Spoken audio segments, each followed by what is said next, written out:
هدايا، أسئلة في الدين، في الثقافة، في الرياضة.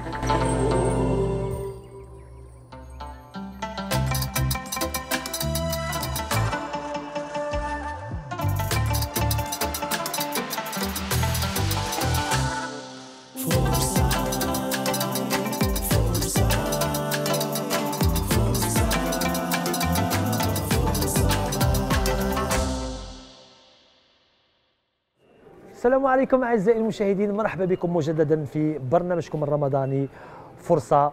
اليوم كاين أسئلة سهلة في متناول الجميع. اليوم الممول تاعنا حضنا راح يمد لكم كامل لي كادو. تبعوني.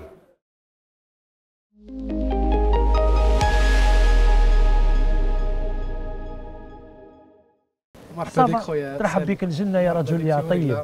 يعيشك. ورقله المضيافه، مرحبا بك. الله يعيشك. هذا دور شوف هكذا باش علي كاميرا واضح هكذا يا ولفناك ان شاء الله وما تقطعناش ان شاء الله. كل عام نشوفك. بارك الله فيك، والله هذا شرف لي. مرحبا بك. هذا شرف لي والله، هذا شرف لي والله. الله يعطيك الصحة والستر يا رجل يا طيب. ذكرني بالاسم الكريم. أسامة عاصم. أسامة، وش طبيعة عملك؟ نخدم، نعمل موظف. تعمل موظف في الخطوط الجوية الجزائرية. وش رايك في الاتقان مثلا؟ نقول لك الاتقان هي اتقان في العمل. تقصد اتقان في العمل. الاتقان هي انك كي تخدم السوايع تاعك وتخدم وسي كيف تعاون الناس وتقضي لهم مصالحهم، هذيك هو الاتقان. انت كي تبدا في عمل تكمله؟ يمكن انا كي ندخل، انا نحكي لك على شخصيتي انا. ندخل من 8 نخرج 4 العشيه، ما عنديش كاع بوز. يعني كنت تبدا بازور في بريكوله هكذا في الدار، كي تبداها تكملها؟ شوف، اذا بديتها باش تكملها ما تكونش متقن. صح. لازم لك كي تبداها لازم ديرها على اكمل وجه. هنا ما يهمكش الوقت، يهمك العمل انك تكمل. صح اني انا كي ندخل باش نكمل اكيد ما راحش تكون متقن. بارك الله فيك. الاتقان مش مربوط بالوقت. الاتقان معناتها كما نقولوا احنا مربوط بالحاجه الشابه اللي راح تخرجها انت. بارك الله فيك اسامه. انا مهدت لك شويه للسؤال، لانه السؤال الاول اللي كتبوا فريق الاعداد مربوط شويه بالشيء هذا. هو ان شاء الله يكون سهل. لا سهل جدا جدا جدا.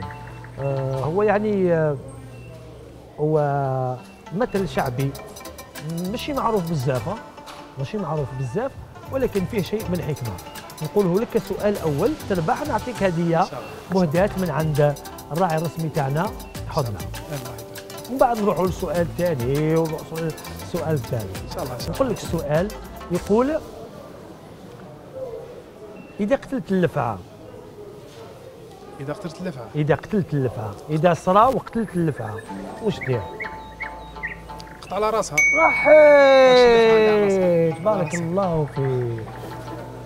الله فيك. واش فهمت منه نتايا؟ فهمت منه هذا كما نقولوا احنا المثل الشعبي، يعني كي يكون واحد خبيث يعني يقطعوا ديريكت. صح. ما تعطيلوش فرصه. يزيد والله باش يعاود يزيد يكمل في الخبز. احنا معروفه ان اللفعه معروفه بالخبز، هي طبيعه حطها فيها ربي سبحانه وتعالى، غالبيه ما تفهمش. يقول لك انا عندي واحد البيت شعري حفظته بكري، يقول لك: إن الأفعى تلين ملامسها وفي التقلب في أنيابها العطب. هو الشافعي قالها، الإمام الشافعي رحمه الله. ما شاء الله، ربي يبارك فيك، رحم الله إمامنا الشافعي. عندك أول هدية مهداة من حضنا الراعي الرسمي تاع البرنامج فرصة. وانتم الراعي الرسمي تاعكم تاع رمضان. عندي انا شيخ، ما تخطينيش حضنا. ما شاء الله. لا هو منتوج وطني وفيابل.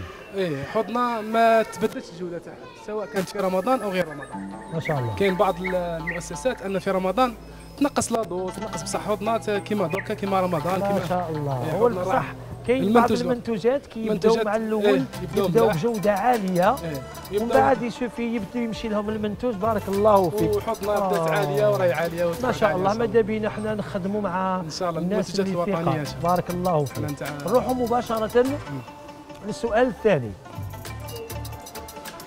السؤال الثاني أسامة يقول: ما هي عاصمة الدولة الزيانية؟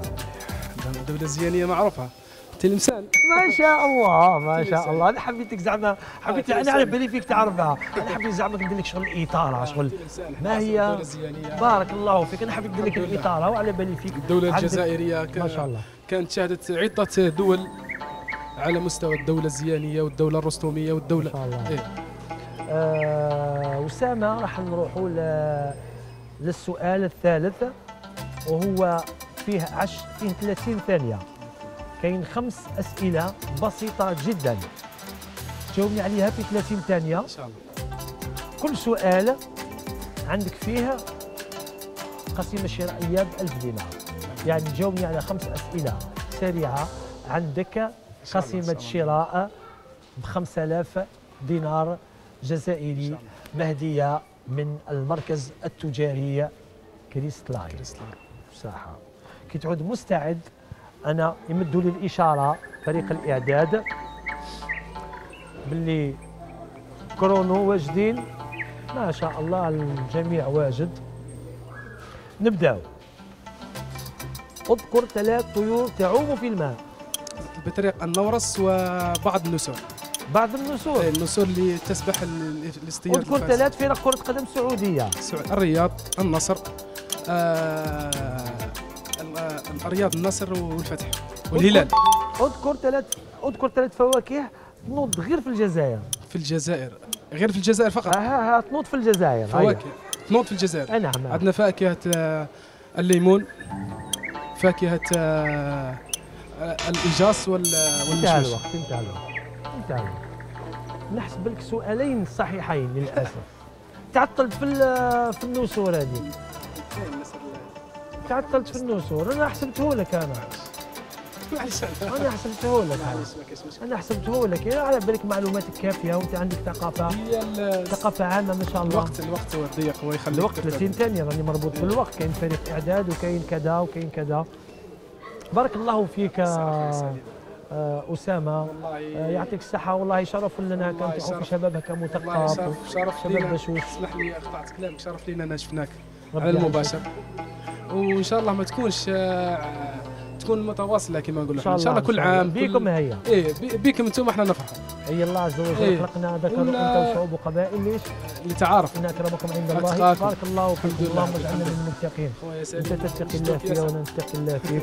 وصباش وربي ان شاء الله الجزائريين كلها كيخلي قلوبنا على قلوب بعضنا وبالمحبه والاخوه اللي كاين عليها والدينا. بارك الله فيك.